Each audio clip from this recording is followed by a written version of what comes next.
Olá, sejam bem-vindos a mais um Esquina da Cultura comigo, Marta Correia, toda terça-feira às 13 horas. Nós temos este encontro aqui na bcctelevision.com. Pois é, seja bem-vindo, seja bem-vinda. Afinal, estamos para a Gaia, para o mundo. Esse planeta tão lindo e que está sendo tão mal cuidado, né? Já falo sempre isso aqui no Esquina da Cultura. Precisamos cuidar da natureza, pessoal. Porque nós somos somente mais uma espécie que habita essa terra tão maravilhosa. E hoje a gente tem pauta bem bacana aqui no Esquina da Cultura. Ele é um cara sensacional, jornalística e crítico musical. Sérgio Martins, seja bem-vindo ao Esquina da Cultura. Olá, Marta. Olá, espectadores do Esquina da Cultura. É um prazer estar aqui. Olha isso, ansioso. Eu estava tão ansioso que eu achei que era 19 de setembro. Não 19 de outubro, que é o dia dessa gravação. Que maravilha. Passou um pouco a ansiedade? Passou. Acho que eu andei tomando uns remédios, então acho que dá para Sérgio, é uma honra tê-lo aqui e vamos conversar sobre música, né? Que também é considerada a primeira arte, a única que transcende, né, o globo, né? Tem música em todo lugar, todas as religiões, todo lugar, ninguém vive sem música. A pandemia também nos mostrou isso, né? Sim. As janelas do mundo se abriram com os músicos dentro das suas casas, trazendo para a gente essa arte tão maravilhosa e que, além de tudo, é extremamente terapêutica também. E você é crítico musical, mas você também é formado em jornalismo e escreveu aí para que revistas? Você escreveu para muita gente, né? Então, eu comecei... Sempre como crítico musical? Variava. Eu comecei no Notícias Populares, né? Então, Notícias Populares, que era um jornal muito famoso aqui em São Paulo, na década de 70 e tal. Sim, aquele que espremia e saía sangue. Teve uma época que davam todas as notícias de sexo que a gente falava que espremia e saía sêmen. Mas então, a gente chamava de NP, né? No NP você tinha matérias de música, mas também você tinha que fazer televisão, né? Então, cobria muita novela e tal. Eu trabalhei no NP de abril de 1990 a dezembro de 1993. E aí eu fui para a Bis, que era uma revista de música. Eu comecei em janeiro de 1994. Famosa também. E a Bis foi interessante, porque eu estava indo, eu sou de Santos, eu estava saindo de Santos para São Paulo para prestar letras. Né? E eu na rodoviária comprei uma revista Bis para ler durante a viagem. Eu falei, poxa, de repente seria interessante trabalhar com isso, né? com música, porque é algo que eu gosto de escrever e tal. Então eu demorei aí de 86 a 94, uns 8 anos, até eu conseguir meu objetivo. Bacana. E música faz parte da sua vida também, mas você é músico também? Eu tentei tocar piano 2 vezes. A primeira vez eu tinha 10 anos e eu queria tocar música do Elton John e não tive a paciência necessária, né? E aí, em 2009, eu também tentei tocar piano e não tive essa... Eu sou muito indisciplinado para aula teórica, né? Okay. Eu gosto e tal, não sei o quê, mas eu ainda vou aprender. Pelo menos tocar o primeiro movimento da Sonata Moonlight, do Beethoven, e Easy, dos Commodores. Olha, que maravilha. E aí você também passou pela Época, a revista Época e a revista Veja. Sim. Como foi esses dois veículos para você? A Época, eu fui chamado para a Época pelo Maurício Sticer, em janeiro de 1999. E aí foi interessante, eu fiquei 4 meses na Época, até que um dia o João Gabriel de Lima, que era o editor de cultura da Veja, falou, olha, eu estou cansado de abrir a Época toda semana e ver uma matéria tua melhor do que a gente faz. Então vem trabalhar com a gente. E aí eu fui trabalhar na Veja. Eu entrei na Veja em junho de 99, fiquei até fevereiro de 2020. Teve várias fases ali. Acho que a primeira, como crítico mesmo, né, que era uma coisa que eu diria como autoafirmação, então ganhou um pouco aquela coisa do crítico malvado, assim. Mas nos últimos 10, 12 anos, eu fiquei 20 anos lá, 20 anos e 8 meses. Nos últimos 10, 12 anos, foram muito mais matérias de referência. Então, fizemos capa sobre funk, sobre a ascensão da música sertaneja, fiz uma matéria incrível sobre frevo, fiz uma outra matéria sobre forró ao pé de serra, a gente falou do fenômeno Wesley Safadão. Então, foi muito interessante essa capacidade de ir para um lugar e desvendar, destrinchar tudo que tinha de música naqueles locais. Então, para mim, foi muito bacana. Foi um dos melhores períodos da minha vida. Ah, eu imagino. Você, como crítico musical, claro, ouve muita música. Sim. O dia inteiro você ouve coisas? Não, o dia inteiro não. Eu ouço muito quando eu estou andando. Muito quando eu estou andando e quando eu chego em casa à noite para relaxar. Eu acho que, porque a música, parece meio louco falar isso, né? Mas eu acho que a audição da música tem que ser uma espécie de ritual, assim, né? Você tem que estar preparado, você tem que estar conectado para escutar. E raramente eu escuto sobre o que eu escrevo. Então não é porque eu fiz uma matéria sobre Ivete Sangalo ou Wesley Safadão que eu vou escutar os discos dele em casa, assim, eu escuto um outro tipo de música completamente diferente. Interessante isso, né? Esse lado, né, de escrever. Porque você tem que ter eu acho que assim, uma coisa que eu aprendi como jornalista, por isso que as pessoas falam, você é crítico, eu gosto mais de falar, eu sou um jornalista musical. Porque o crítico é o cara que pega o disco e faz uma análise e tal. E eu não, eu gosto de ir para campo e fazer isso. Só que, assim, a Ivete, por exemplo, que é uma artista que eu gosto. Eu acho que ela canta bem, acho que a banda é fantástica, mas a música dela não me seduz ao ponto de eu chegar em casa e falar, pô, vou botar esse disco da Ivete Sangalo e tal. Não rola. Você acha que seria um pouco mais... Teria mais um viés de entretenimento e não de emocionar mesmo, uma música que te emociona? Sim. Eu acho que a música, ela cumpre, cada música ela cumpre um determinado tipo de função. Sim. Não é?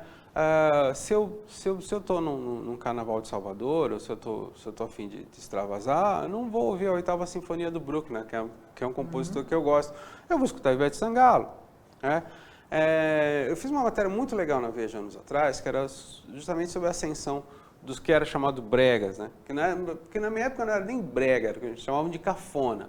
O Daí José, Fernando Mendes, Sidney Magal, o próprio Reginaldo Rossi. Uhum. E assim, a música... E houve um livro, né, que deu uma atenuada nesse movimento, que é o Eu Não Sou Cachorro Não, do Paulo César de Araújo. E ele queria defender a tese de que o movimento brega era tão importante quanto a MPB. Uhum. Eu já acho que não. Eu acho assim... O movimento brega era horrível? Não era horrível. Era feito por caras que eram muito fãs do Roberto Carlos. Alguns tentavam reproduzir aqueles arranjos e que expressavam os seus sentimentos de uma forma mais simplificada para uma camada da população. Agora, essa música ela tem o mesmo nível que uma criação do Gilberto Gil, do Caetano Veloso ou do Chico Buarque? Não. Né? Uhum. Mas não tem também. Você não vai queimar no fogo do inferno se você escutar Pare de Tomar a Pílula. Né? Só que assim, às vezes você quer uma canção um pouco mais elaborada. É verdade, a música, cada estilo tem uma função mesmo, né? Apesar que tem uma letra do Fernando Mendes chamada Sádico Poeta, que eu acho muito legal. Mas tem muita coisa legal no brega. Não, o cara começa a frase como, como é que é? Eu quero te comer feito um antropófago. É muito boa essa música. Muito bacana. E vem cá, você também passou por outras revistas, Sim. Carta Capital, GQ, etc. E também tem um programa chamado Conversa de Música. Sim, é um programa de entrevistas numa plataforma de streaming chamada Ensaia TV. E como a Ensaia TV ela é dirigida especificamente para cinema, então a gente fala um pouco sobre música e cinema. Muitas vezes eu equilibro entrevistas com artistas com conversas com pessoas que fazem trilha sonora para novela, trilha sonora para filme, trilha sonora para comercial.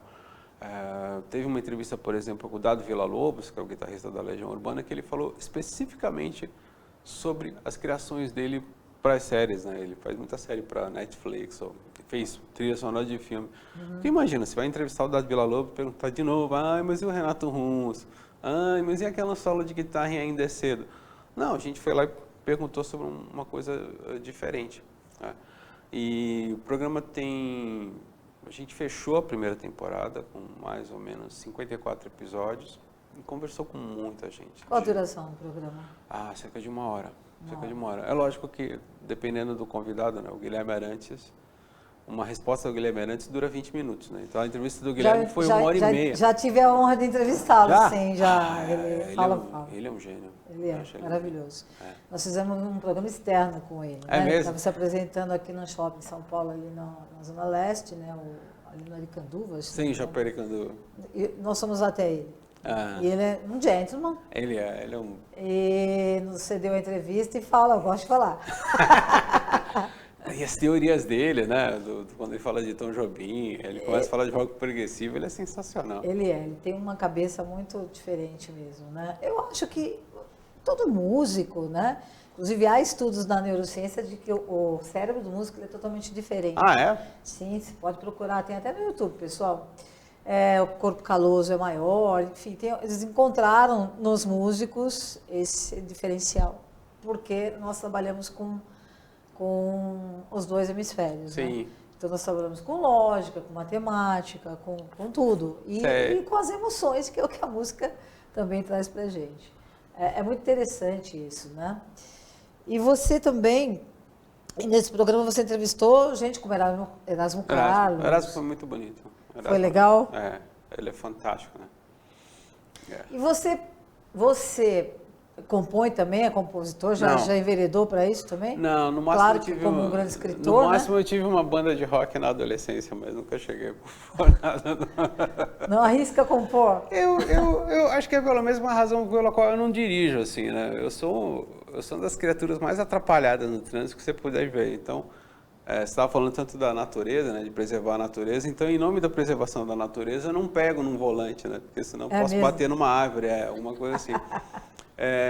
E em nome da Nossa Senhora da Boa Música eu também não me meto a escrever não, assim. Eu acho que escrever letra é algo muito, muito difícil e muito precioso, assim. Eu sou um grande fazedor de textos, mas letra não.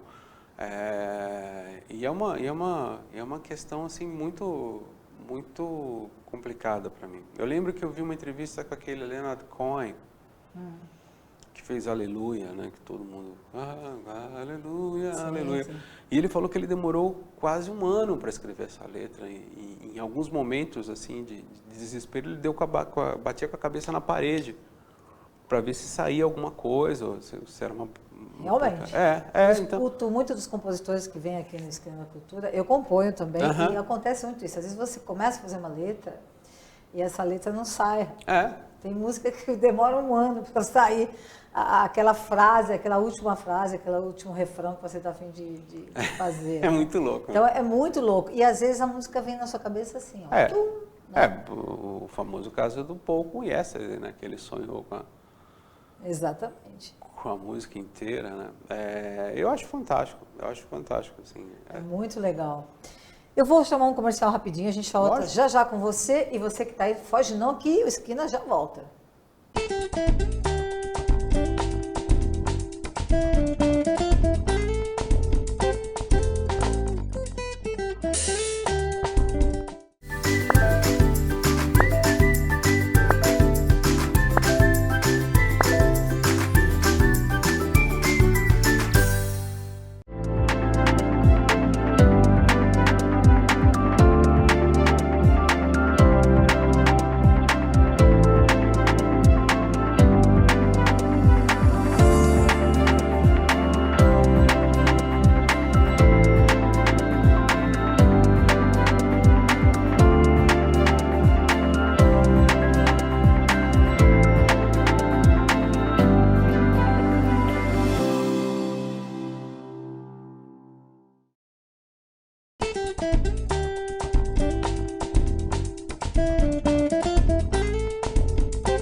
Estamos de volta com a Esquina da Cultura, hoje com ele, Sérgio Martins, crítico musical, jornalista, já passou por vários veículos sensacionais, que Revista Veja, Época, enfim, esse é o cara, né? E adora música. Muito. Mas antes de eu voltar com o Sérgio, eu vou chamar aquele momento que a gente adora aqui no Esquina da Cultura, com a sacerdotisa Milene Sintra, com as dicas de hoje da nossa espiritualidade. Vamos ouvir. Eu sou Milene Sintra, uma sacerdotisa transformando vidas, e hoje eu gostaria de falar sobre superação.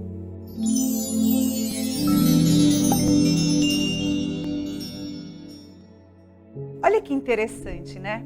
O ser humano passa por situações na vida onde ele precisa ressignificar a sua energia, a sua existência, precisa cortar os elos com tudo que o prende ao passado, sejam elos com trauma, sejam nós energéticos, situações de mágoa, de tristeza, de opressão, tudo isso precisa ser encerrado, primeiro de forma espiritual e depois de forma psicológica, porque tudo isso que nós carregamos nos rouba muita energia e nos deixa frágeis diante da vida, diante de novas oportunidades, né? Falta energia para viver, falta energia para ser feliz, energia para novas conquistas, para alcançar outras metas, não é mesmo?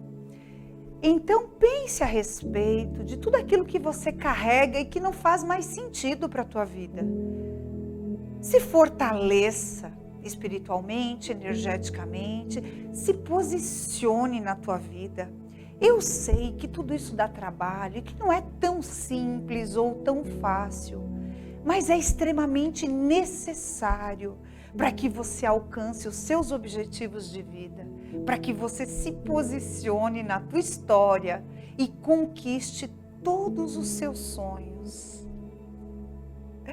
Eu sou Milene Sintra, uma sacerdotisa transformando vidas.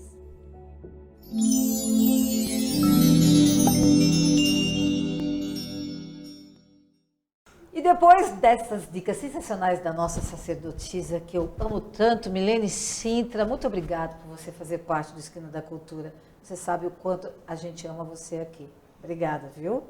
E Serginho, Oi. Vamos falar mais sobre música. Sempre. Você também está aí com novos convites, parece que você vai, devido ao Conversa de Música, né? É. O seu programa, parece que ele está indo para outro lugar. Pois é, eu virei consultor da Abramos, que é a Associação Brasileira de Música e Artes, e eles pediram para desenvolver um programa nos moldes do Conversa de Música. Então, eu vou levar o Conversa de Música para lá, numa parceria com a gravadora One RPM. Então, a gente vai começar a desenvolver programas. A gente já tem 10 nomes, né, para serem entrevistados, assim, os 10 nomes iniciais. A gente vai chegar ainda na lista final. Dá para contar um só de quem vai estar lá? Vamos lá.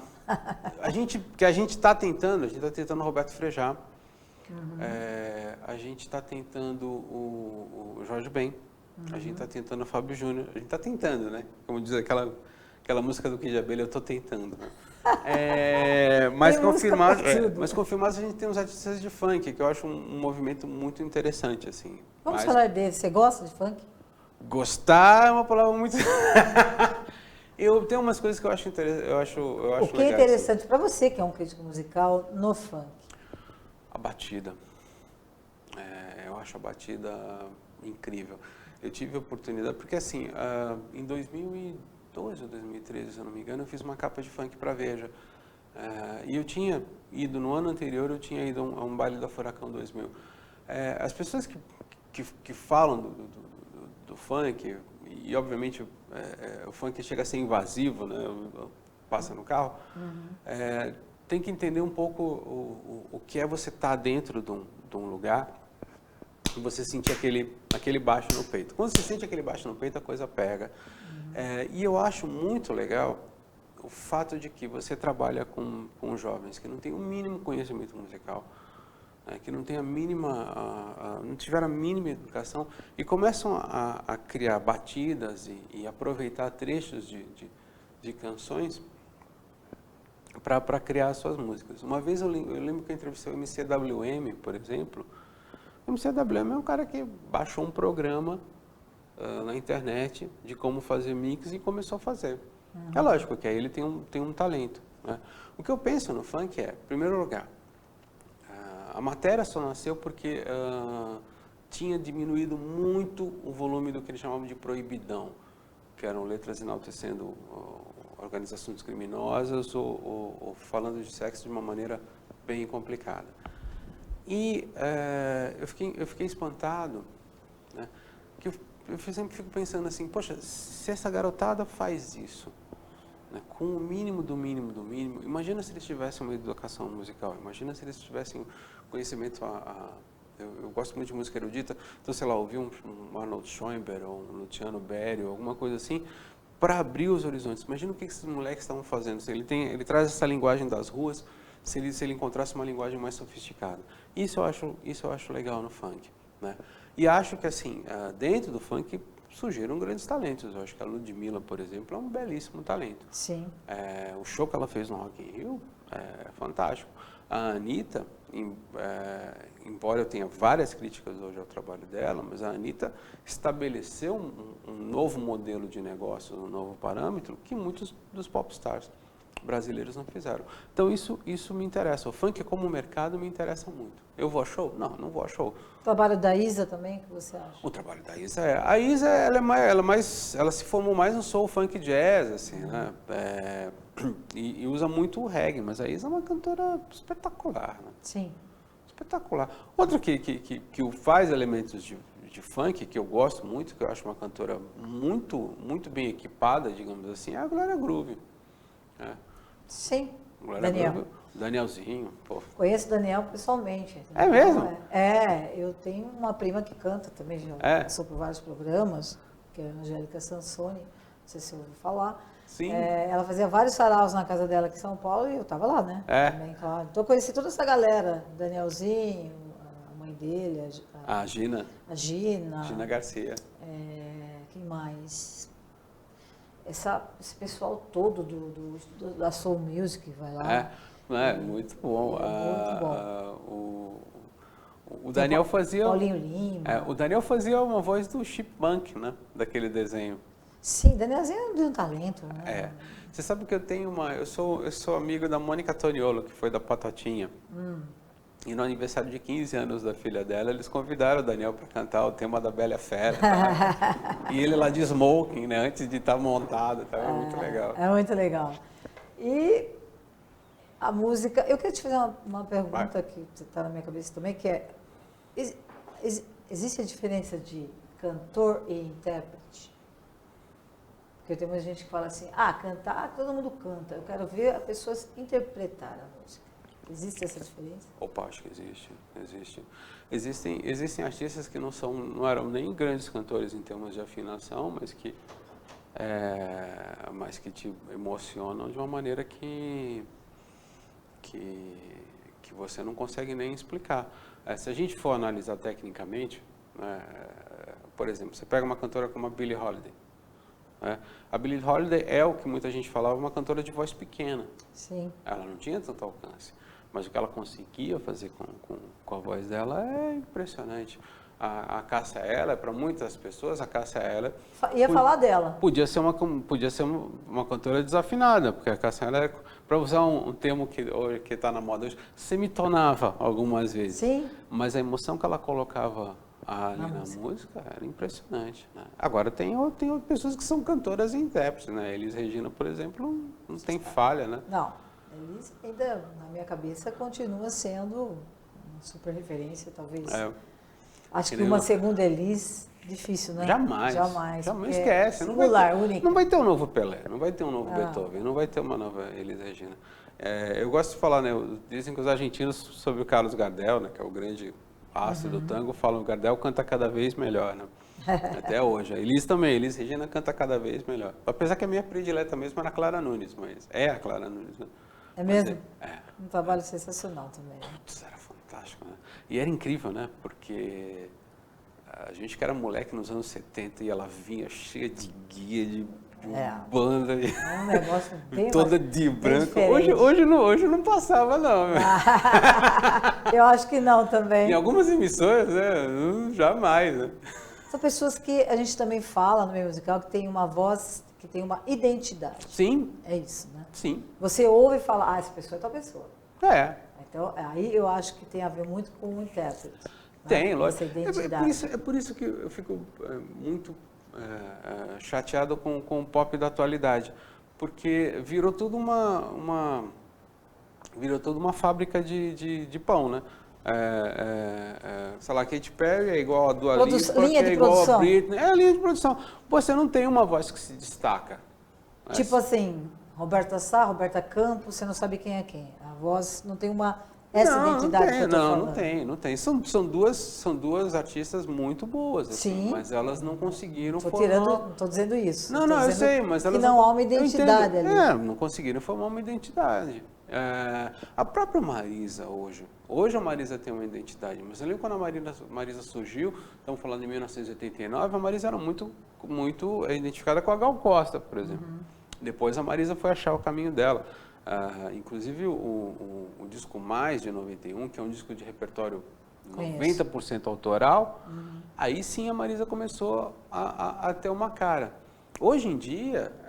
É importante isso hoje em dia? Lógico. Para se perpetuar, com certeza. Para ter um sucesso fácil, digamos assim, não. É uma coisa que eu falei... Quando eu conheci a Ana Canhas, que é uma intérprete, que virou uma intérprete, uma grande intérprete, em 2007. Ok. Aí a gente sentou e eu falei assim para ela, olha, você tem duas opções. Você pode virar você pode fazer sucesso ou você pode virar uma artista. Fazer sucesso, você assina com uma grande gravadora, você grava o produtor da moda, com o compositor da moda no gênero da moda. Se estourar, você dura aí, sei lá, 1 ou 2 discos e depois você vai se dedicar a outras atividades. Você quer ser artista? Vai ser um caminho muito mais doloroso, muito mais espinhento, muito mais sacrificado, muito mais triste. Mas quando você colocar a sua cabeça no travesseiro, obviamente se você tiver caráter, né? Se você colocar a sua cabeça no travesseiro, você fala assim, poxa, eu sou uma artista. Tempos depois, eu entrevistei a Fafá de Belém, a Fafá me contou isso, que o Roberto Santana, que é um dos maiores produtores da história, e mentor da Fafá, falou isso para ela. Isso estamos falando de 76. Sim. O Roberto falou assim, eu não formo cantor de sucesso, eu formo artista. Se você quer ser uma cantora de sucesso, você vai assinar com a gravadora tal, fala com fulano. Se você quer ser um artista, você fala comigo. Então eu acho isso. Para mim, hoje, você vê muito mais artistas, né? Muito mais pessoas buscando uma fórmula de sucesso. O que a moda é agora? É rebolar e cantar funk? Então vou rebolar e cantar funk. O que a moda é agora? É cantar música religiosa? Tá, então eu vou botar uma bata e vou cantar música religiosa. Do que formar artista, do que você ter alguém que fala assim, não, a minha música é essa, eu vou fazer desse jeito, dessa maneira, para esse tipo de público. Se houver um público maior para me ouvir, legal. Se não tiver, vai ficar por aí mesmo. Bom saber disso, né? E tem muita gente que são artistas mesmo, estão aí, né? Aqui no Esquina da Cultura, eu já tenho... O Esquina da Cultura está no 15º ano. Uau! Então, já passou gente aqui que as pessoas não fazem nem ideia de quem de quem são esses artistas, e que tem um trabalho sensacional, maravilhoso, inclusive de composição mesmo, né? E você não vê essas pessoas. Elas estão aí, fazendo. Não param de fazer, não param de produzir. Mas a gente não vê isso na grande mídia, né? A gente não vê essas pessoas. Mas isso realmente, para mim, é o que você falou, são verdadeiros artistas. Porque você perseguir o sucesso, vamos dizer, dessa fábrica, dessa indústria, né, que a gente tem, sim, né, enfim. Mas é bacana ouvir isso de você, que é um crítico musical, né, das pessoas que realmente são artistas e que fazem a sua música do jeito que elas querem e como elas querem. É muito, muito legal isso. Então, você vai com conversa para Abramos. Para Abramos. E assim, durante essa trajetória toda sua de crítico musical, né, já teve gente, artista, que brigou muito com você, porque você falou mal de um trabalho? Já houve casos, inclusive gente famosa e tal. Mas... Tinha um programa na década de 80, 90, eu não me lembro, acho que você vai saber, que era um cara que quebrava os discos. Era o Alfredo Borba. Alfredo Borba. Adorava, ele falava, dá-lhe, Jesus, era que era uma isso. guilhotina. Eu sou muito amigo do Regis Tadeu, né? Do polêmico Regis Tadeu e tal. E o Regis tem, né? O Regis, ele tinha uma um quadro, acho que na Luciana Gimenez, se não me engano, que ele quebrava, e ele falava, você é inspirado no grande Alfredo Borba. Era sensacional, ele pegava e ele às vezes quebrava com força mesmo. Quebrava. Aquilo. Nossa, ele ficava O Flávio raivoso. Cavalcante fez isso também. Também, né? também era outro que fazia isso. O Flávio quebrou um disco do Camisa de Vênus uma vez. Quebrou o disco daqueles caras, puta, só o pessoal vintage vai lembrar, mas eram os caras que cantavam Não Quero Mais Pepino, então ele quebrou também. Quebrou, eu lembro dessa música. É, muito legal. Eu tive um trio, uma vez que eu toquei durante 3 anos com o baixista do Camisa de Vênus, o Pete Calazans, né? Sim, o baixista e tecladista. E o Paulinho, o tecladista, né? É uma família de Jundiaí, da minha cidade, né? Ah, é? O pai, grande músico também. E tem os 3 meninos, né? O Paulinho, o Pete e o outro, eu não me lembro o nome, que era guitarrista, mas esse saiu da música. Do Camisa? Da família. Sim, do Calazans. Então, são 3 Calazans. O Pedro Calazans tocou na banda, acho que tocou no Camisa e tocou na banda do Marcelo Nova. O Pete, sim. Sim. E ele teve uma época que ele se arriscou no piano uma vez. Também tocava piano. Que voltou, como o irmão, o Paulo, né? Que tocava com o Casselli, tocou com o Casselli, Djavan, né? Paulo Calazans tocou, acho que até com a banda Black Hill, né? Também. Isso aí também Então, eu comecei a cantar, né? No bar do Paulo Calazans e Juliette. Tinha um bar lá, chamado Zé do Papagaio.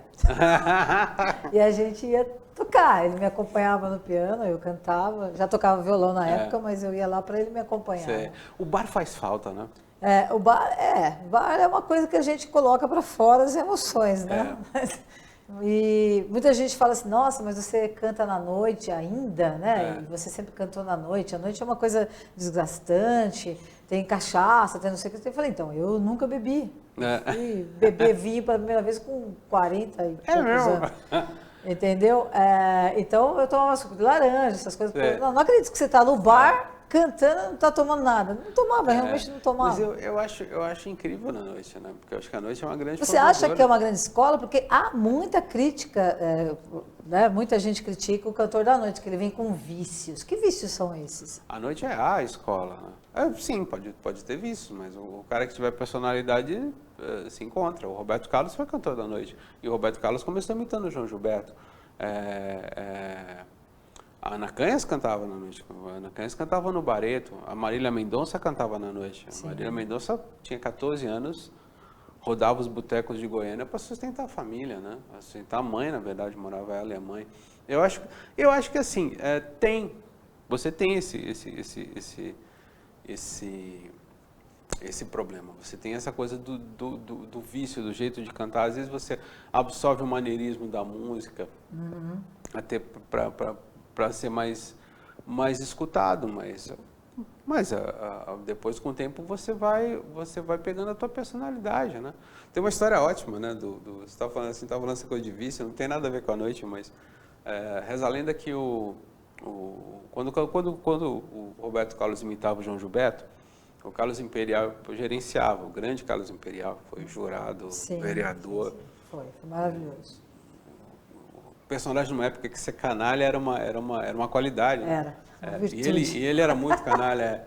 E aí ele ia no apartamento da Nara Leão e chegava para o Ronaldo Bosco, que era então noivo e mentor da Bossa Nova, e falou: pô, deixa o menino cantar, o menino faz um João Gilberto bacana, tal. E o Bosco ele falou assim: pô, mas a gente já tem o João Gilberto, por que a gente vai botar um cara para imitar o João? E ele falava assim: pô, filho, olha, volta para sua terra, né? Sai do Cachoeiro Itapemirim, volta lá, cara, aqui não tem nada para você e tal.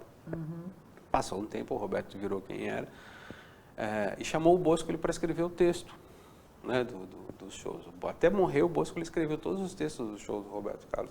E a primeira coisa que o Ronaldo Bosco ele ouviu do Roberto, o Roberto falou assim: bicho, não foi você que falou que não ia para lugar nenhum? Aí o Bosco, ele que era uma grande mente, falou assim: mas não foi cantando Bossa Nova que você fez sucesso.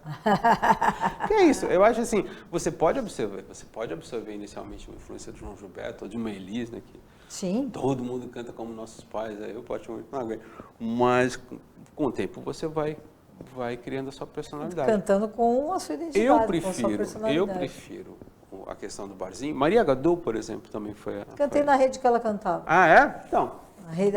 Aqui em São Paulo, nos shoppings, na rede Braumeister de cervejaria. Maria Gadu cantava lá também. O Chico César cantava na Vou Vivendo, apesar que a Vou Vivendo já era mais um repertório autoral, né?